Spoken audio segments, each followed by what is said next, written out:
खुलुमबाय आंनि सना फिसाजो। खुलुमबाय आंनि सनाफा। नों फरायनो मोजां मोनोना नन्दिता? मोनो हाबा समावसो दुस्थु खालामो आङो। दे जेबो नङा। दे दायो नोंखौ आं मोननैसो सोंलु सोंगोन दै। नन्दिता, नोंनि गामिनि मुङा मा? सिदलिगुरि। नोंनि पस्ट अफिसनि मुङा मा? भकतपारा। नों माब्लाबा पस्ट अफिसाव थांना मोनफेरदोंना? मोनफेरदों। सोरजों थांनाय नोंलाय? आफा आरो आइजों। जोबोद मोजां। बेटागारियाव सानसे थांदों आरो काराव सानसे थांदोंना? आरो स्कुटियावबो सानसे थांनायालाय। सोरजों थांफायनाय नोंलाय? आफा। औ।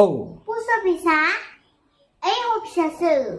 आं नोंखौ सानसे दिन्थिदोंमोन जे नोंनि पस्ट अफिसाव नोंनि एकाउन्टाव सुखयना एकाउन्टाव आङो फैसा एसे दोननो थांदोंमोन ना? नोंखौ आङो लाइजाम सोनाय लेटार सोनाय बक्सखौ दिन्थिदोंमोन ना? बेखौनो मा अफिस बुङो? पस्ट अफिस बुङो आबा दै। औ। बे लामानि पस्ट अफिसा मा बियो? बबे? बे ओइ थांबाय थानाया बेनो।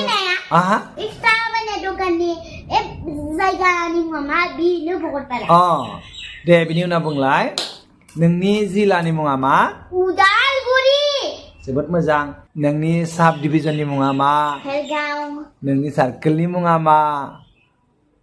गलायगाव। नोंनि मौजानि मुङा मा? सामाबारि।